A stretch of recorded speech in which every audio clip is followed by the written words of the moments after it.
Paul here from My Perfect Failure, where we bring you real life stories that turn your failures into successes and your setbacks into opportunities. Have you ever stumbled upon something entirely by accident, only to discover it was the key to unlocking your future?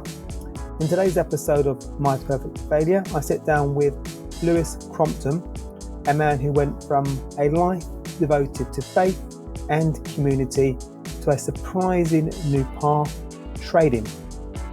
But this isn't just any story of success. It's about freedom, choice, and creating a life on your own terms. Lewis didn't just become financially free, he developed a whole new approach. Stick around if you're ready to discover the secrets of trading with purpose and how one accidental discovery could change your life. Who knows what Jay-Z, J.K. Rowling, Bill Gates and Oprah Winfrey all have in common? Okay, I will tell you then. They have all overcome failure in one shape or form to go on to gain success in their respective careers. Welcome to My Perfect Failure. Join us as we delve into the world of our perfect failures. We will interview, explore, and discuss how our perfect failures can lead us to success. Join us and tune in. Welcome everybody to another episode of My Perfect Failure. Today, I'm super excited because I have another amazing guest for you. So our guest today is on a mission to help 1 million families with less stress and more fun through financial education and empowerment. He became financially free even by trading the financial markets, starting over 10 years ago, taught by Robert Kiyosaki. Definitely haven't pronounced that correctly, but I'm sure he will correct me on that. And his famous book, which is Rich Dad, Poor Dad, which I've read, which is amazing. And then Headhunted to Teach. He's a leading voice in the industry, championing safe, systematic, and profitable techniques. He created and developed the STARTrading Method that empowers you to trade in 30 minutes per day, generating exceptional monthly returns. So a very warm welcome to My Perfect Failure even, Lewis Compton. How are you? I'm very well, thank you. Thank you for having me. I'm excited to have this conversation and meet you. You've got a really interesting background, and I've been listening to some of your interviews and your podcast, and I'm in awe of your ability to narrate, speak. Very impressive. And then I know that that's part of your background, which we'll get into in a second. I love your mission as well, which we've touched upon in the bio, where you're giving people, I guess, access to financial education, removing stress. We've all got stress these days with money, particularly since the pandemic, and there's all kinds of different things that have, caused everybody to be more challenged about money, and maybe realizing that there are gaps in our knowledge about financial education. Even if we have money, there are gaps there. So it'd be lovely to delve into that initially. But we had a little chat before we hit the record button, and your background, I guess, wasn't the financial industry initially. So it'd be lovely maybe to go back to your early days and I get a sense of who Lewis was. Yeah, so I grew up in North London. I was the kid of two teachers. So teaching has always been in my blood. So it's kind of inevitable that I end up becoming a teacher of sorts, although I teach different to mainstream education. And I had a good childhood, I suppose, middle class, didn't really worry about money, I suppose, but also didn't have loads of it to do kind of the big stuff in life. I remember asking to go on a ski trip with school, and I was told no because it was just too expensive, which is totally fair enough. And I went to a normal school. I had a group of friends, although I always felt, if I'm honest, kind of on the outside of my group of friends. I never felt like I truly settled into a group.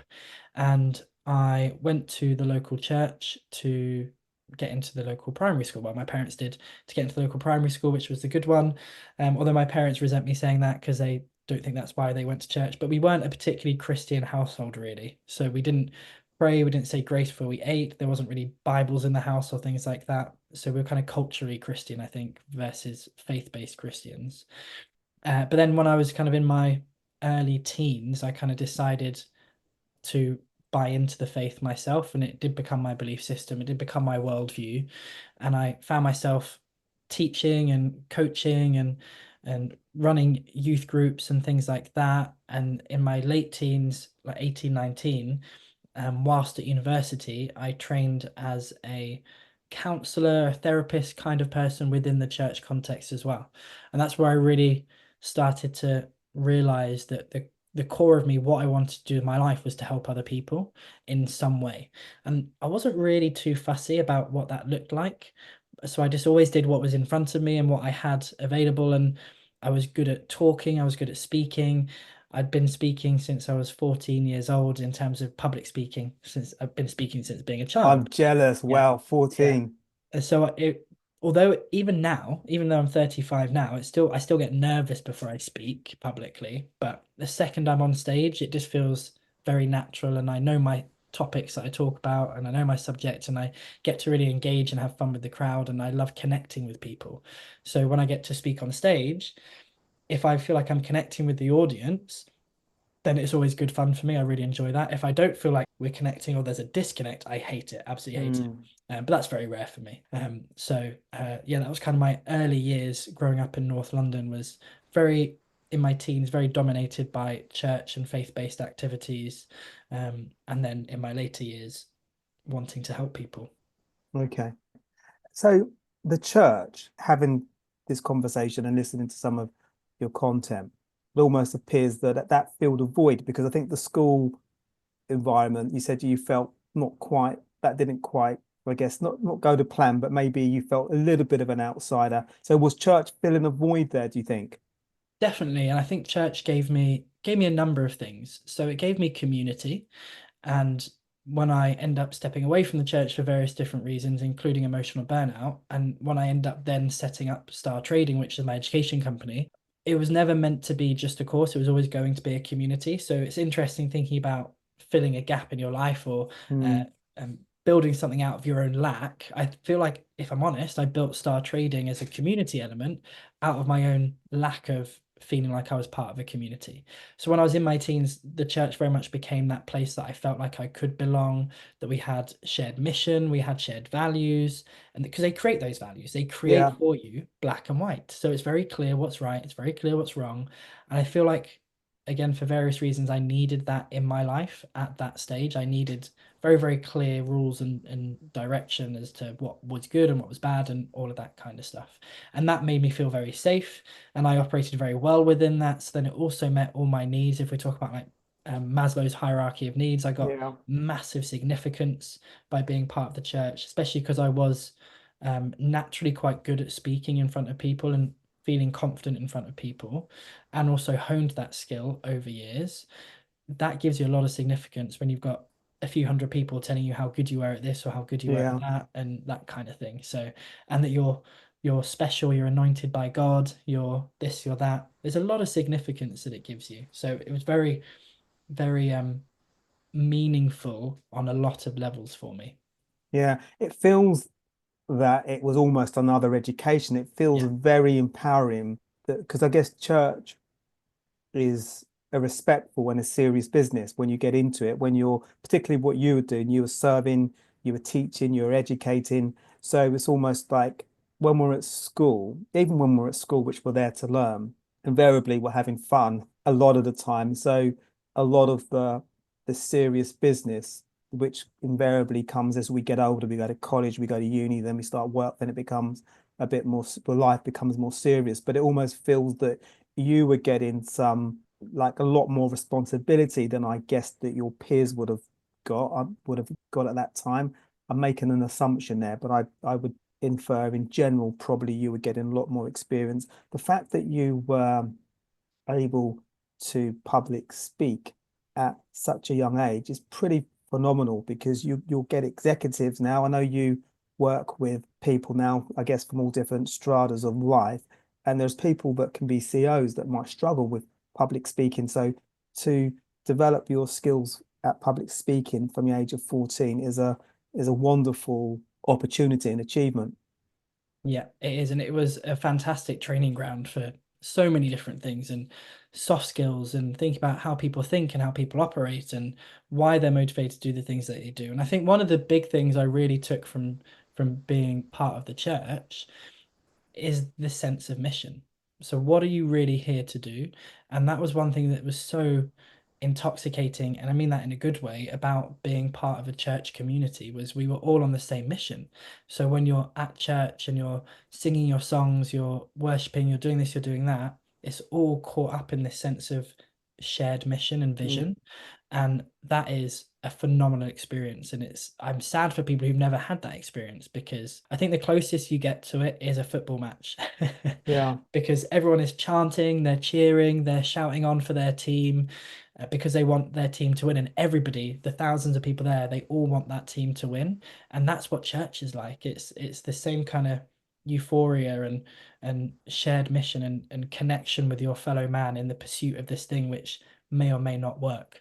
So yeah, yeah, yeah. I'm smiling because I'm thinking there's hopefully there'll be a lot of founders and CEOs or executives, or you don't actually have to be at the top of the tree, but you want that in business as well, don't you? At times, you yeah, want to be able to work for a company where we all get it, we all get what the mission is, what we're here to serve. I guess that probably is similar to what you're doing with Start Trading. We'll yeah. get into that in a second. So, actually, just when you were in the church. So I'm just fascinated by this. But when you were in the church and the responsibility, it feels like there was quite a lot of responsibility that at that age. Did that intimidate you, or was the mission so clear that it just felt a natural thing to engage the responsibility that I would have assumed that you would have had at a quite a young age?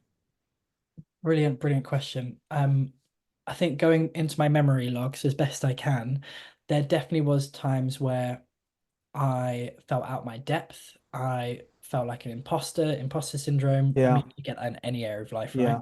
yeah. Um, all of that, felt all of that, definitely. I think the thing for me is I'm not very good at giving up.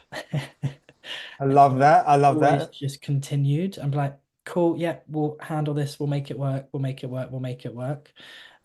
Which is why I probably partly end up emotionally burning out in my early Mm, 20s. So my nature is to keep going, especially when I feel like I'm on a mission. And I have the same now. I very much feel like I'm on this mission to change the world. And that is the core of me. Like that's what gets me emotional. Like if I don't feel like I'm not doing something positively to change the world for the better, I get very uncomfortable in myself and very upset in myself. mm, So I need to feel like I'm having a contribution to the world. Now some people may call that Messiah complex. I know I may not be able to change the world, but I'm going to work damn hard to try and make that happen. And if I can change one person's life and then another person's, and then they change someone else's life, then you do end up changing the world. So I'm quite excited by that knock-on effect and that impact. yeah. And that's partly again why I set up my business, is so I could have a bigger impact. If I'm just sat there trading myself and it only takes me 30 minutes a day to do my own trading, but if I'm sat there and I've done my 30 minutes, what else am I going to do the rest of my time? I need to feel like I'm having a Mm, positive impact on the world, which is why I trained as a counselor, as a therapist, in the church. When I stepped away from that, I actually looked at retraining as a clinical psychologist, to go and work in the NHS. However, it would have been another 7 years of my life to train, just to train. yeah. And then I would have had a terrible salary after that. I was like, Mm. I'm not sure that's what I want to do. I can help people still, just in a different way. And that's when I really launched into star trading and thought, right, this is where I can really help people as well. And there's many different ways that we can help the world and we can impact the world. Yeah, And also I do love that desire, ambition to want to change the world, because I think we need that. I think yeah, if we don't think that way, then I don't think we're pushing ourselves to the limits of our potential yeah, and the impact that we have. So I think it's a noble ambition. I think is everybody should really think about that. We all have different skills, different abilities, but they're all unique to us. That are all different ways that we can help and impact the yeah, world. So I, that's inspiring to me to hear that.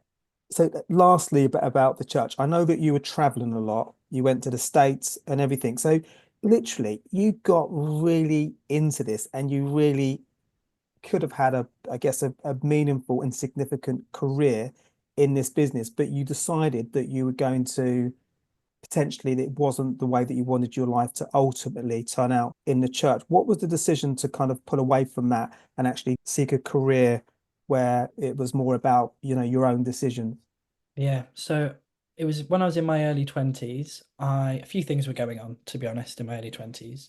And like I said, I was very heavily involved. I had a career path with it, if we call it a career path, within the church context. I had my own business within the church, counseling and helping people internationally. I was ordained in the church that I was working with in California as well. There was conversations going on about me moving over there to run churches over there and that type of thing. So it was all very much on the up and go, go, go, go, go. I was starting to get more well known internationally for being very good at what I did within the church from a counseling perspective and various other things as well. And the emotional toll it was taking on me started to get too much. And I was going through my own counseling and therapy within the church as well, because that is what you do when you're helping other people in that way. You also have it for yourself. And through that process, I realized there was lots of things I wasn't aware of that had happened to me in my childhood, in my youth, that now were starting to come up and cause me problems on an emotional Yeah, level. So I then had to start dealing with that whilst then still trying to run this business. And then at the same time, coming to an awareness of my own sexuality as well, wasn't in line with what the church wanted me to yeah, be or who they wanted me to be. And so I fought it for years. I went through kind of healing work within the church to try and change that. I fasted. I basically didn't eat food to try and get extra spiritual power to change who I was and stay in line with what the church wanted for me. And in my mid 20s, then, so around, I think by that point, I was about 25, 26, and I realized I was kind of tired of feeling miserable every single day, of crying myself to sleep a lot of the time. And I just decided that's not what I wanted for my life. I was like, this can't be what God, who's an all-loving, all-knowing, all-creating being, who has made me who I am, even if I am the way I am because of experiences that have happened in my life, which is often what the church kind of says has happened, then God knew that was going to happen to me. How can he have allowed that to happen to me? I of no fault of my own, and then I'm doing everything I can to change it to be what I'm told God wants me to be, and nothing has been changing for years. It's actually only getting worse. So I was like, this can't be right. So I just decided from that point I didn't want to be miserable for the rest of my life. And so I was going to discover what it meant to be who I was. And that unfortunately meant having to step away from the church and lose all those friendships, lose that career path, lose that business that I had, and basically start again. And that's when I initially found myself working in retail. Actually, I found myself working in retail kind of in the midst of that transition because I kind of saw the writing on the wall. And then whilst working in retail, having now left getting ready to leave the church, I discovered trading and I was starting to build up my skill set within trading of financial markets. okay, wow. It feels like you've been through a journey. So you're only 35, so it feels like you've achieved a lot and been through a lot in a short period of your life. So trading, how did you stumble across trading? Yeah, by accident. I mean, true to form with me, I won't lie, I signed up for the wrong event online. And so when I got to the venue for the event, they said, "Oh, your name's not on this list, it's on this one. And the one you have signed up for is financial market trading." I was like, "Oh, okay." And to be fair, I'd always had an interest in it for years and years and years, even since being a kid. I even asked my dad to open up a stocks and shares account, but he didn't. Well, he actually looked into it. My dad's amazing. He looked into it, but you needed at that time too much money to start than what he was willing to put into an account Yeah, for me to play with, which is totally fair enough. And so I was like, well, I'm here now. Call it divine intervention, call it accident, call it mistake, whatever it is. And I sat in that seminar room and I was blown away by what the opportunity was, what was possible, what could be done as long as you learned the skill set and you applied it correctly. So I said, okay, I'm going to go for it. So, long story short, I took out a credit card, I took out a loan, and I paid half my annual salary at the time to do a mentorship training to learn this skill set, to master this skill set. 7 months later, I left my job and I started trading for my main income. I started traveling around the world, and then I was headhunted to come and teach on behalf of the company that had taught me. So I started teaching for them. And then over the next few years, as I developed my skill set at teaching other people how to do it, but also having done my own trading now for years and having kind of rejigged some of the processes I was using, making it simpler, making it easier, making it a quicker process. So it now only took 30 minutes a day for people if I taught them. I decided to launch my own company about 4.5, 5 years ago, called STARTrading, and that has just grown organically over the past few years. And we now teach people all over the world how to stay safe, but also be profitable whilst trading financial markets for less than 30 minutes a day. Okay. Wow. But phenomenal. So just going back to when you turned up at that course and some of the decisions you made where you decided that so when you were on that course, clearly it impacted you. You thought, wow, there's something here. So did you not have any trepidation around the opportunity? Because it is a wonderful opportunity. I'm asking this question because I'm thinking more about my mindset, probably, Yeah. which needs to be more about more in line with Robert. I won't try his surname again, but so did it just resonate with you and you just were all in from just attending that webinar?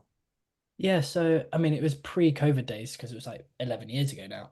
So it was in person, and I liked the people. And to be fair, there was a bit of a step. So there was a 2-hour seminar, then there was a 3-day training, and it was at the 3-day training I then registered for the full mentorship, which is what I needed the credit card and the loan for.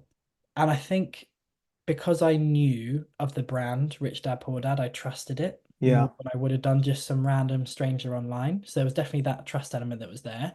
But even with that, of course, I was nervous. I just put myself into significant debt to do this course that may or may not work. And so I had to back myself and believe that I was going to make it work. And I knew it wasn't going to be easy every step of the way. I knew I would have to do the work. And I knew that if I wanted change in my life to be something different and to have the freedom of choice that I wanted and the freedom of lifestyle that I wanted, that required change. And that change meant doing something I'd never done before, operating in a way I've never operated before, and learning something I've never learned before as well. And so those were kind of what was going on in my head, but I was definitely very nervous handing that money over, and just hoping that the people would still exist the next day. Yeah. Actually, we do hear those stories. Yeah. Do you think the financial investment was actually one of the keys because you'd committed? Say if you didn't have to pay any money, but we were just meant to you. Do Yeah. you think you would have had the same level of I've got to put blood, sweat, and tears into this? No, definitely not. I think even if I'd paid half the amount, for me, and not everyone operates this way, Yeah. for me, I know I would have let it slide. I knew I would have not showed up to sessions. I know it wouldn't have been important to me. And I always say there's 3 ways people invest in themselves, and I call them magic beans, like Jack and the Beanstalk magic beans. And the beans are number 1, time, number 2, energy, and number 3, money.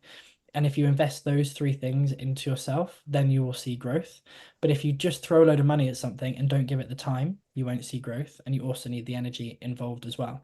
If you if you give something all the time, but you don't actually put the right energy into it, and you haven't made it, this is going to sound strange, but painful for yourself financially, you don't have skin in the game to actually use the time you've got in the right way.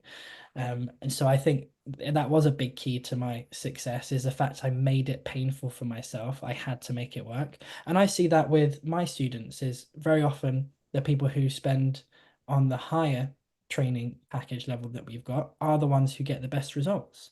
Like 90% of the time, that's the case. Or at least they get better results in a quicker period of time. So we have students who are successful regardless of what level they go for, but the speed at which we see that and the percentage of people we see successful does tend to be higher and quicker on those who've invested a greater sum into themselves. And it's human nature. And this is why, I mean, I get a lot of crap online sometimes, and people are like, oh, well, why don't you do it for free if you're really wanting to help people? I was like, because that doesn't help people. Free Mm. stuff ends up, you value it to the level that you've invested in it. So and I've given loads of stuff away for free before, and those people are nowhere to be seen because they don't actually do the work because they're not invested. And I even learnt this lesson when I was a counselor, because I did pro bono stuff and I did paid for stuff. And the people who paid for it, 99% of the time, would get better outcomes, better results. They turn up more engaged. Whereas sometimes when you were doing pro bono work, people would turn up and all they wanted to do was chat and waste their time. And they didn't make any progress, they didn't change their lives for the better. So there is definitely a universal law, I believe, in fair exchange. And that level of investment into yourself, if it's fair exchange, you will see growth happen in a way that you wouldn't if you got something for free. Because I'm giving to my mentees, me and my team, over 11 years worth of experience and knowledge of not just trading for ourselves, but teaching other people as well. And that, if we gave it away for free, is devaluing our entire journey and our entire experience, and it isn't actually serving them. Yeah. And I do think there is something about paying as well that makes it more when we hand over pounds, whatever that sum is, I just think it raises commitment Yeah, to whatever we're looking to do. I think if we don't pay, I think that it almost becomes, you know, I might attend that course, or I might do the work, or I might attend, say if there's 10 sessions, I might attend 6 of them and see how I get on. But we don't put the effort, the application in, and we don't get the end result. I know in my experience, from speaking for myself, if I don't pay mentally, I'm not dialed in to yeah, what I'm looking to exactly. do. So I do get it. And I think that people, it doesn't have to be trading, it could be anything. I think when we do work hard to pay the money to do that course or whatever it is, or even pay for a garment, pay for a car, pay for a house, we it means more, it means a lot more. Yeah, I mean, even if you buy a second-hand phone from the second-hand electric shop that costs you £30, you're not going to treat it with the same respect as if you go out and buy the brand new iPhone for like a grand, whatever it Mm, is. Because money is a sign, not the only sign, but a sign of value and the value you place onto something. So I completely agree with you. yeah.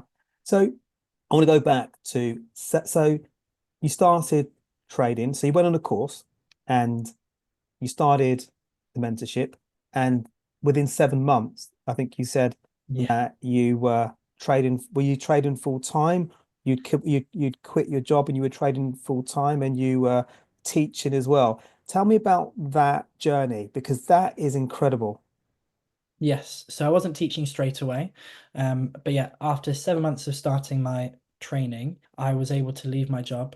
And that's when I started traveling, because that was the main reason I wanted to be able to leave my job. I wanted to leave my job so I could get rid of my absolute cow of a manager that I Mm. had. I wanted the freedom to be the master of my own destiny. I wanted to be able to travel, and I knew one day in the future when I had kids, and I still don't yet, but one day when I do, I wanted to be able to actually spend time with them Mm. rather than hand them over to somebody else to look after, me give the best of myself to a job that doesn't really care for me. And then when I come home stressed out and tired out from work, give the worst of myself to my family. I was like, that doesn't seem like the way I want to live for the rest of my life, even though that's kind of what society has made normal. Doesn't feel right to me. So that was kind of what spurred me on, and I made me put the work in when I first started learning. And I mean, I was only spending about an hour a day in my learning phase, like figuring this stuff out and practicing and trialing it and getting good with the skill set. What I do say to people is the reality is I was single. I was in my mid-20s. I didn't have masses of expenses. I didn't have a load of debt because I'd always made sure I avoided debt, other than the debt to do my training. Mm. So I didn't have masses of high expenses that I had to pay out every month. I didn't have kids to look after or anything like that. So it was easier for me to hit a point on my trading where I was generating enough income to cover everything and be financially free Okay. because of the stage of life that I was in. Yeah. So that was that I always say that to people. I mean, I've had students who've done the same, even though they have higher monthly expenses because of the journey we've taken them on, which is great. It was about a year after that that I started teaching other people. So I'd been doing that for about a year. And then I started teaching other people at that point. And that again was kind of a gradual process. So Rich Dad Education asked me to come and do a testimonial for them. They were surprised how good I was in front of people. I hadn't told them I'd been speaking in church for 10 years by that point. They didn't know that. I hadn't shared that part of my journey with anybody at that stage. And so then they asked me to do it again. So from that, they asked me to then teach people, do like a teaching session. So I did a teaching session. They realized I was quite good at teaching people as well. Like I said, it's in my blood. My parents are teachers. It comes quite naturally to me. And then it kind of evolved from there and there and there. So they asked me to do more and more. So then it became quite fun because as I was traveling to different parts of the world for like my own holidays, my own recreation, I would find out where there was different Rich Dad training events, and I would go and speak at those events as well whilst I was kind of traveling, which then became tax efficient. Okay, Which wow. was pretty good fun as well. So that's how it kind of gradually built up. That's amazing because Rich Dad Poor Dad, they're not going to ask just anybody to jump on and actually do training and speaking event. They're going to be, I would imagine they're going to be very selective because the brand Yeah. is so on point and so valued. Yeah. So that must have been a massive confidence boost when they approached you and said, let's have a conversation. Yeah. I think for a normal person, yes. But for me, I'm not very good at realizing what's actually going on. Really, really. I'm just kind of right, That's like, next thing, let's keep going, keep going. So, and this is why my other half tells me off all the time. I'm not very good at being that person that sits back and smells the roses and thinks, look how far we've come, look at what we've achieved. I mean, I've just hit a massive milestone in terms of my own goals this past month, and it's not really hit me yet. And I'm waiting for it to hit me because I kind of get okay. this bit of a weird delay in my head. Yeah, It's like when I learnt to drive. I'd been driving for months and I was sat at a friend's house watching a movie and I suddenly went, oh, I can drive alone without supervision. This is yeah, strange. So just my brain works on a bit of a delay. So I didn't really think about it in that way. I just thought, okay, right, they've asked me to do this. Yeah, I can do it. I'm a little bit nervous, but I'm gonna go for it anyway. Let's get on with it and rise to the challenge. So I didn't necessarily think about the impact or the persona of that decision at all, really. Not until later on. yeah. Well, that's pretty phenomenal because I'm pretty certain that they're not asking that many people to go and speak and help grow their brand. I would imagine they're being extremely selective. Have you met Robert? Have you? Yes, yeah, yeah, yeah. Amazing, amazing. Good guy, great guy. Very polite, actually, yeah, and also surprisingly tall. I think in my head, Really? before I met him, I thought he would be quite short, but he's not. He's probably like I say this, and I need to also caveat it. So I think he's probably about like 6 foot, Okay. um, if not maybe a little bit taller, because I'm about 6 foot, and he felt taller than me. But I Okay. don't know if that was, Yeah. oh my goodness, it's Robert Kiyosaki, or if that's actually reality. He could be maybe a very miniature person, and just Yeah. because in my brain he's Robert Kiyosaki, but no, he is quite tall. He's quite tall. Yeah. Okay. Okay. And maybe would you mind for people that aren't familiar with Rich Dad Poor Dad, give them a brief synopsis and how important has that been in your career and life today? Rich Dad Poor Dad, the book. I think it's foundational. So Rich Dad Poor Dad is basically a story, and it is a story. It's not actually based on a real thing.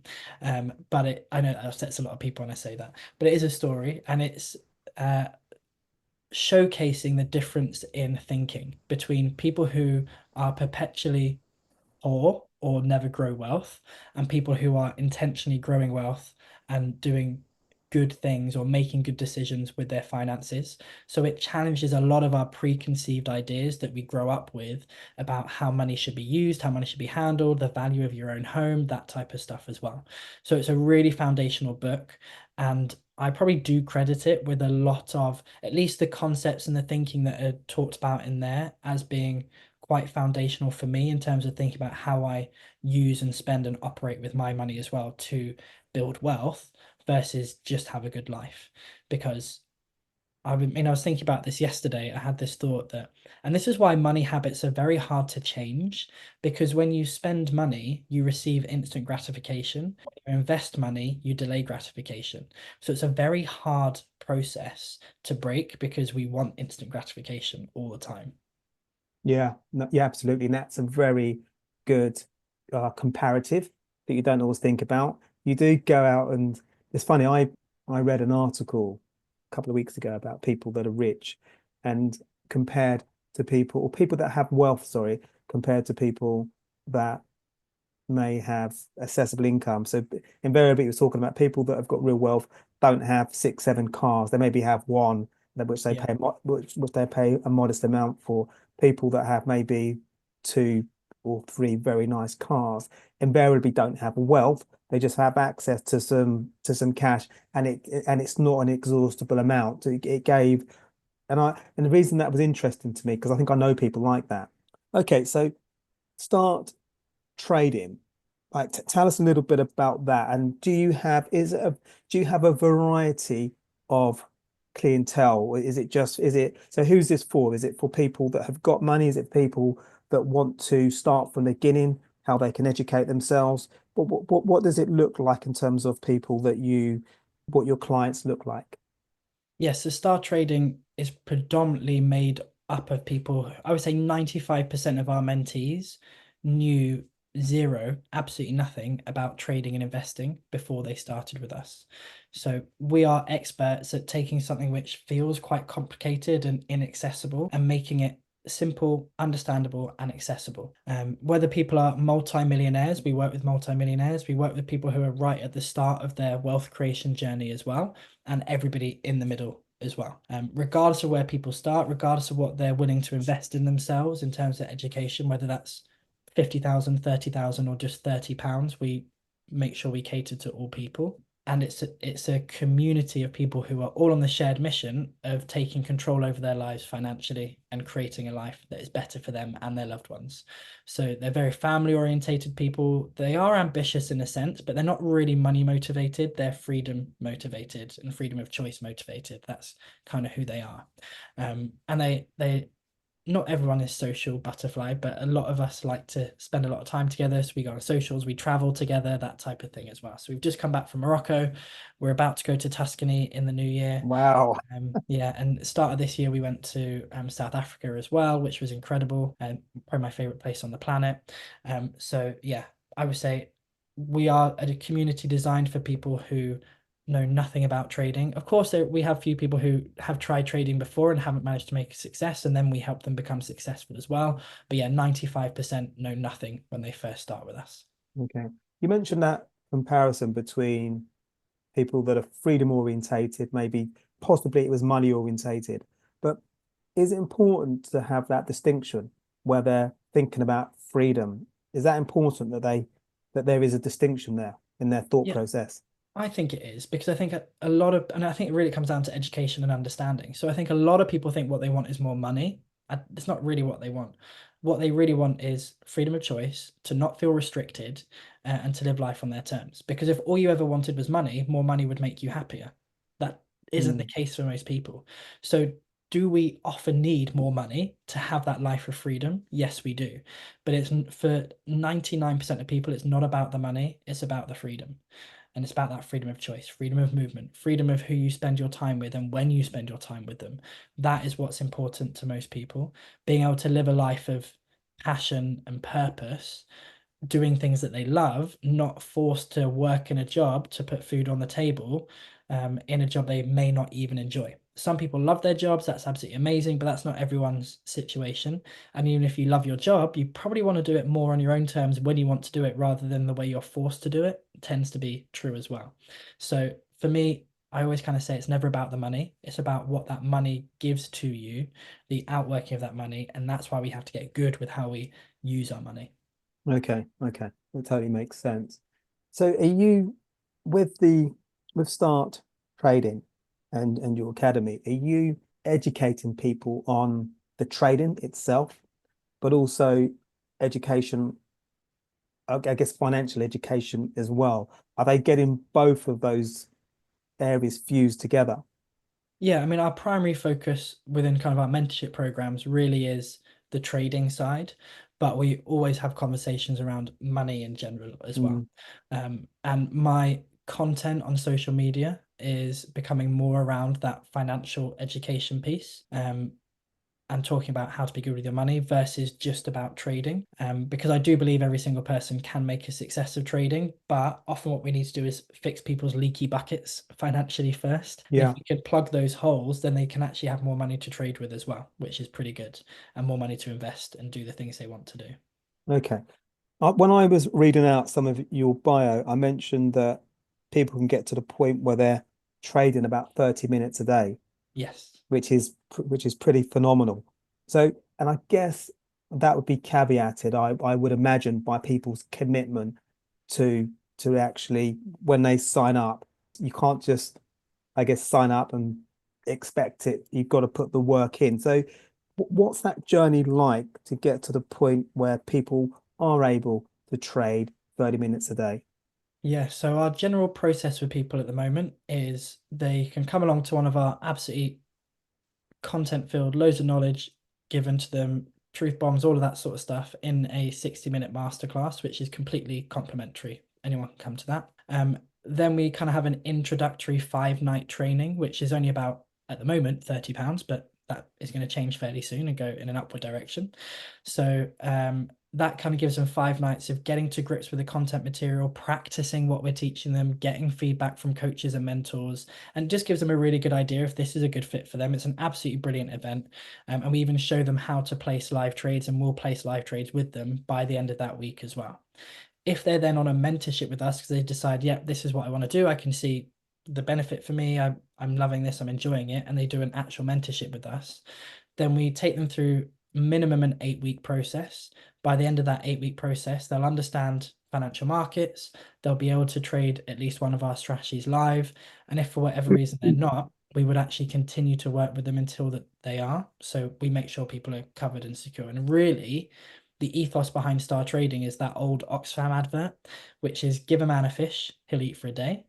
Teach a man to fish, he'll eat for the rest of his life. And so we very much want to do ourselves out of a job and empower people to be able to use this skill set without our supervision and without our support as soon as we possibly can. And we tend to get people trading live around about the 2-month mark. Okay, which is incredible. Because I Yeah, know I know people that because I know that the industry is, I guess, like any industry, it's like what horse do you back? So if people come to you, clearly they're backing the right horse, but there are people that have backed maybe the wrong horse and maybe it hasn't yeah, worked out for them. And you did say actually that some of your clients are people that may have dabbled in trading before, but maybe they backed the wrong horse and they've gone online and they haven't done their due diligence. yeah. Is that something that you're conscious of, that you're on that side of the fence where you're obviously giving people the right strategies, you're giving people access to that financial freedom, but there is another side where people haven't always done that. So Yeah. I guess it's quite important that people do their homework and they reach out to people like you that really are doing it with the right intentions. Definitely. And I think any industry has got good people and it's got bad people. And Absolutely. for me, my frustration is some of the bigger names I would consider as bad. Yeah. And that frustrates me, like, how are they such big names when they are absolutely terrible? And I know that they're terrible because I now have some of my mentees who've been through their Mm. trainings, not got anywhere, didn't have the right support, didn't have any support really, and couldn't make the progress they have now made because they have the right process and the right system. But it's frustrating because on their part, they feel like they've invested in themselves twice and that previous one didn't really work. So it's a big decision for them to go for it again and back themselves again. So I totally get that. And that's why I just have so much respect for anybody that invests in themselves in any way, because it is a big decision to make, but it's probably the right decision. You just need to make sure it's the right person, the right company Yeah. that are helping and supporting you. And that's why I think I was lucky that I found Rich Dad Poor Dad. Although I do believe that, and hopefully Robert won't come after me for saying this, I do believe that the way I do mentorships and trainings and what I teach people is better. And our overall process and community and everything is better. I was lucky that I had a good mentor and a good business that I was part of before I launched my own, because I took all the best of that and then I improved it even further. Yeah, but I think that's important when we have access to the best, and then we can add our own Yeah, spin to what yeah, they're doing, because obviously you're on the ground, you know what people need and pe what people want. And I'm yeah. sure I heard somewhere, it might have been on one of your episodes that I listened to, that. So I don't believe you've done much marketing. I believe it's been a lot of your growth has been word of mouth. Is that the case? That has been the case. We have started doing some more marketing in recent months, but prior to that, then yeah, we've been predominantly word of mouth and partnerships with people. Yeah. Which is brilliant. And I wanted to ask a question around the psychology of training, the mindset of training. How important is that? Because I do know I've got friends that I'm going to share your details Yeah. after this conversation, because I've got friends that are traders, or I guess are in that space where they're looking to, they have been practicing, developing and whatnot. And whenever I speak to them, periodically, they talk about psychology, they talk Yeah. about the mindset, where they're actually trying to perfect it themselves. So it'd be lovely to get your thoughts on that. Yeah, so we have the STARTrading Method, which was featured in Bloomberg and all that sort of stuff. And it's got 5 points within the method. And the fourth point is mindset, because it is vitally important. It really is.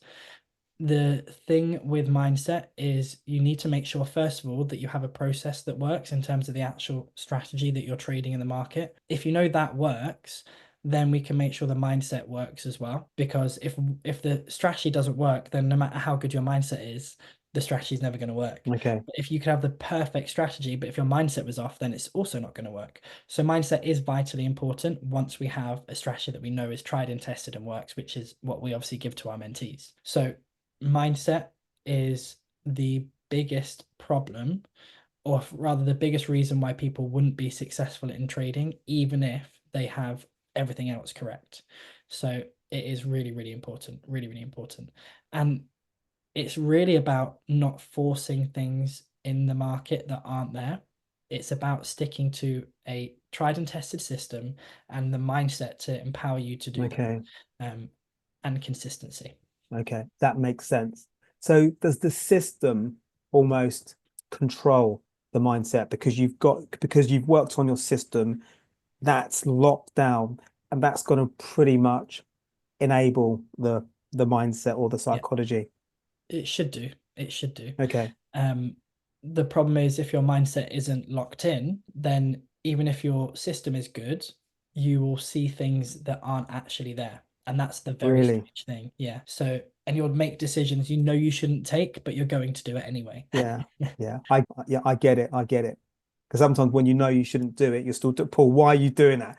Yeah. Don't do it. I've done it. Yeah. And yeah, so I kind of get it. Yeah. So I think it's phenomenal what you're doing. So, and I love your mission of impacting 1 million families, which is phenomenal. And I think you'll do it. I think over the piece, I think you'll do it. I just sense that from you, that you're on a journey. I get the authenticity about your journey, what you're doing. It's great to have you on the show. So, do you have a newsletter? What's the best way for people to contact you? And of course, sign up to Start Trading. How do people find out a little bit more about everything that you've covered today? Yeah, the best way is probably through our website. And I think if people register for our next masterclass, then you'll also be sent like a couple of free goodies and stuff like that about what we do and how we do it. So it's probably a good place to kind of catch all is to register for Yeah. the masterclass. Even if you can't attend the actual date and time that it's on, we'll send you a recorded copy after the session is over as well. So that's a really good place to start.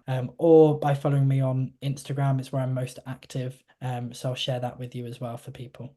Okay. Okay. And for people that maybe they're excited by this or intrigued by this, but they've got reservations, what would your advice be? And maybe maybe they're tapping into that freedom, but maybe they haven't read Rich Dad Poor Dad, and it's not a concept that readily, I guess, that they flow with. So what would your Yeah. advice be? Yeah. Be careful not to absorb too much free information from every place under the sun. Mm, That will lead to confusion.